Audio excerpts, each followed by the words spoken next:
छांगुर बाबा का ये किला इतना मजबूत है कि 8 बुलडोजर 2 दिन में अभी तक पूरे अवैध निर्माण को गिरा नहीं पाए हैं। 2 दिन की कार्रवाई में प्रशासन अब तक 1500 स्क्वायर फीट में बने अवैध निर्माण को ध्वस्त नहीं कर पाया है, जबकि अभी भी 500 स्क्वायर फीट में अवैध निर्माण गिराया जाना बाकी है, जिसे आज गिराया जाएगा। बुधवार को एटीएस ने छांगुर बाबा और उसके साथी नसरीन को कोर्ट में पेश किया, जहां से कोर्ट ने दोनों को 7 दिनों की रिमांड पर भेज दिया। एटीएस की जांच में पता चला कि छांगुर बाबा यहीं से धर्मांतरण का नेटवर्क चलाता था। हालांकि ये कोठी उसकी महिला मित्र नीतू उर्फ नसरीन के नाम पर है। बाबा ने ही नीतू का धर्मांतरण करके उसे नसरीन नाम दिया था। जो घर है वो नीतू के नाम पर है और ये जो नोटिस लगा है वो नीतू नवीन रोहरा पत्नी नवीन रोहरा के नाम पे। नीतू और नवीन का धन परिवर्तन हो गया था और वो छांगुर बाबा के बहुत करीबी थे। इसमें बताया गया है कि 15 तारीख को पहले नोटिस दिया गया था और ये सरकारी ज़मीन है जो 0.0060 हेक्टेयर है जो अवैध है। तो इस तरह से ये कार्रवाई हुई।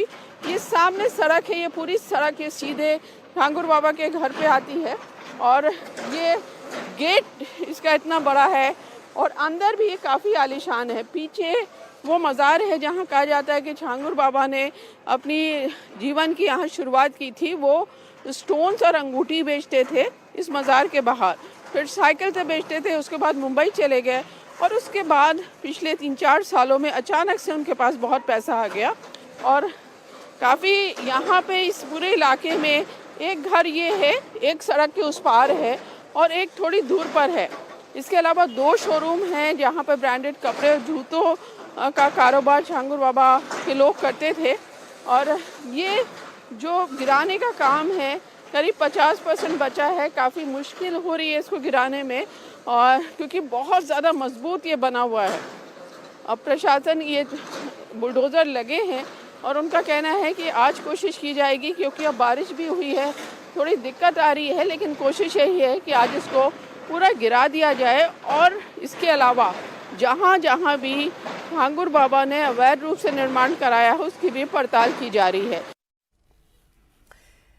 जलालुद्दीन उर्फ छांगुर बाबा ने बलरामपुर के रहरा माफी गांव में अपना पूरा साम्राज्य बसा रखा है। उसी आलीशान कोठी में प्रशासन को मिनी पावर हाउस भी मिला है। साथ ही घर के अंदर विदेशी ब्रांड के सामान, विदेशी नस्ल का घोड़ा और 6 विदेशी कुत्ते हैं।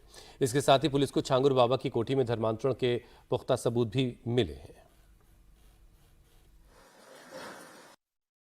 जो कठोरतम कार्रवाई है उस कार्रवाई को किया जा रहा है और जैसे कि आपको मालूम है कि पिछले कई सालों में इस पूरे प्रकरण में एसटीएफ ने जांच करके जो तथ्य निकाले हैं उसमें 100 करोड़ से ज़्यादा के फंड्स का ट्रांसफ़र हुआ है और एक ऑर्गेनाइज्ड रूप में धर्मांतरण की कार्रवाई की जा रही थी। तो उसमें ये कार्रवाई की जा रही है और ये एक स्पष्ट संदेश है कि किसी भी प्रकार की अवैध गतिविधि को बर्दाश्त नहीं किया जाएगा। छांगुर बाबा अपनी इस आलीशान कोठी में ऐशो आराम के सारे सामान रखता था। पुलिस ने कोठी की तलाशी ली तो उसमें कई दवाइयां मिली। इन्हीं दवाइयों में से कुछ ऐसी दवाइयां थीं जिनका इस्तेमाल सेक्स पावर बढ़ाने के लिए किया जाता है। पुलिस ने इन सारी दवाइयों को जब्त कर लिया है। इसमें सामान्यतया देखने में जो अभी पता चल रहा है, इसमें तो कुछ मालिश और कुछ घुटने के दर्द इत्यादि की दवाएं हैं, कुछ टैबलेट्स वगैरह भी हैं। वो डॉक्टरों को दिखा के ही हम लोग कंफर्म कर पाएंगे कि किस चीज़ के लिए इस्तेमाल होता है।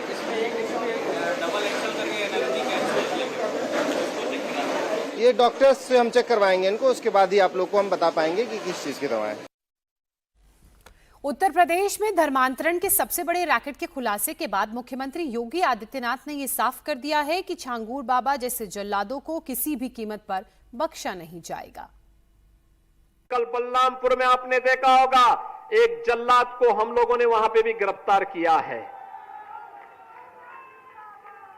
कैसे वहां हिंदू बहन बेटियों के इज्जत के साथ खिलवाड़ करता था, पैसे में सौदेबाजी करता था, लेकिन अब ऐसे तत्वों के साथ सख्ती की जा रही है। हम समाज को भी टूटने नहीं देंगे, राष्ट्र विरोधी और समाज विरोधी तत्वों को भी चकनाचूर करके रहेंगे।